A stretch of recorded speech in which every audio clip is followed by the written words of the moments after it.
চলুন অত্যন্ত সুস্বাদু একটি চিকেন কষা রেসিপি দেখে নিই। সবার প্রথমে আমি নিয়েছি 400 গ্রাম চিকেন, আলু, পেঁয়াজটাকে আমি মিক্সিতে পেস্ট করে নেব। এরপর নিয়েছি আদা ও রসুন, এটিকেও আমি পেস্ট করে নেব। আর নিয়েছি দুটো টমেটো, এটিকেও আমি মিক্সিতে পেস্ট করে নেব। এবার কড়াইতে আমি দিয়ে দেবো সামান্য পরিমাণে সর্ষের তেল। সর্ষের তেলে এবার আমি সামান্য পরিমাণে লবণ দিয়ে দেবো এবং আলুর টুকরোগুলোকেও দিয়ে দেবো। আলুটাকে আমি খুব হালকা করে ভেজে নেব। আলুটাকে কড়াইতে ভালো করে নেড়েচেড়ে আমি কিছু সময়ের জন্য ঢাকা দিয়ে রাখবো। আর তখনই আমরা মাংসটাকে ম্যারিনেট করে নেব লবণ এবং হলুদ দিয়ে।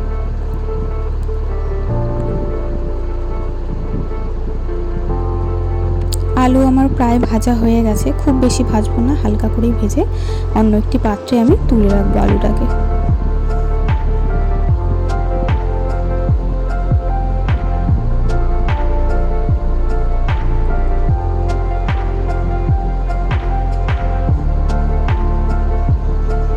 কড়াইতে আবার কিছুটা তেল দিয়ে আমি ম্যারিনেট করে রাখা মাংসর পিসগুলোকেও দিয়ে দেবো।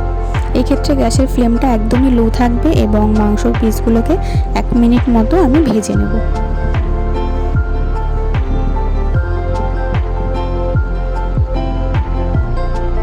খুব বেশি ভাজার দরকার নেই, একদম হালকা করে মাংসর পিসগুলোকে আমরা ভাজবো।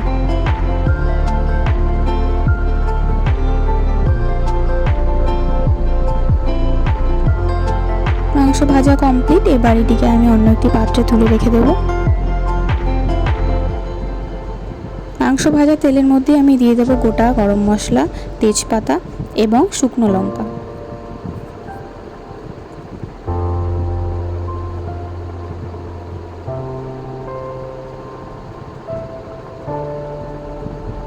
এবার দিয়ে দেব গোটা জিরে। ভালো করে নেড়ে চেড়ে নেব।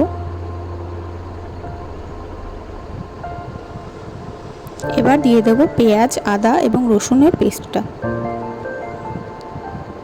দিয়ে কড়াইতে ভালো করে নেড়ে নেব। এবার সামান্য পরিমাণে লবণ দিয়ে দেব।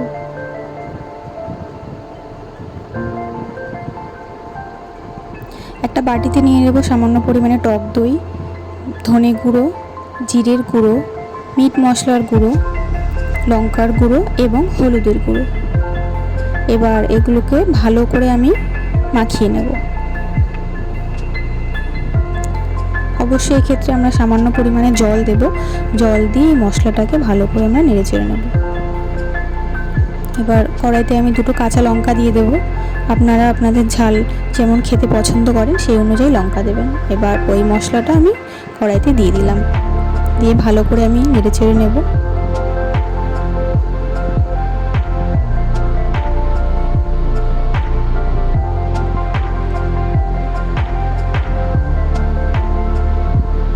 এবার টমেটো পেস্টটাও দিয়ে দেবো।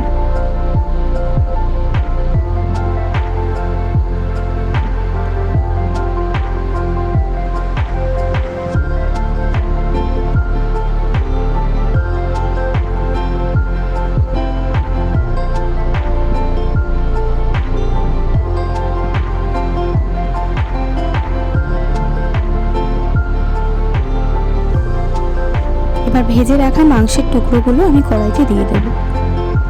ভালো করে নেড়ে চেড়ে নেব যাতে মশলাটা মাংসের গায়ে ভালো করে লেগে যায়।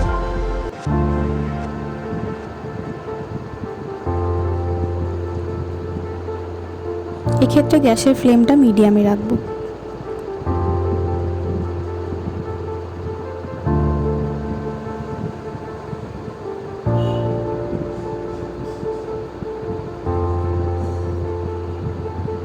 এবার ভেজে রাখা আলুর টুকরোগুলোকেও আমি দিয়ে দেবো,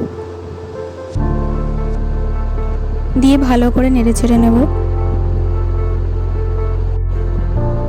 যেহেতু আমরা মাংসটাকে আগেই ভেজে নিয়েছি তার জন্য আমাদের খুব বেশিক্ষণ নাড়াচাড়ার দরকার নেই।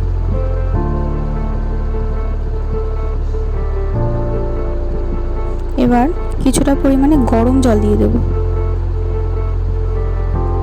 গরম জল দিয়ে আমি ভালো করে নেড়ে নেব।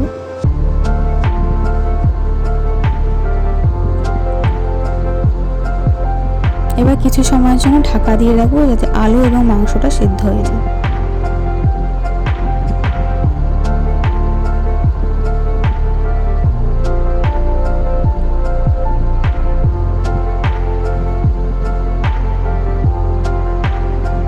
আলু এবং মাংস দুটোই প্রায় সেদ্ধ হয়ে এসছে।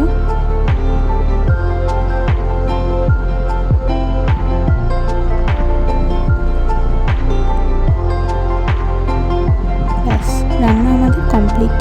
এবার একটি পাত্রে তুলে রাখবো।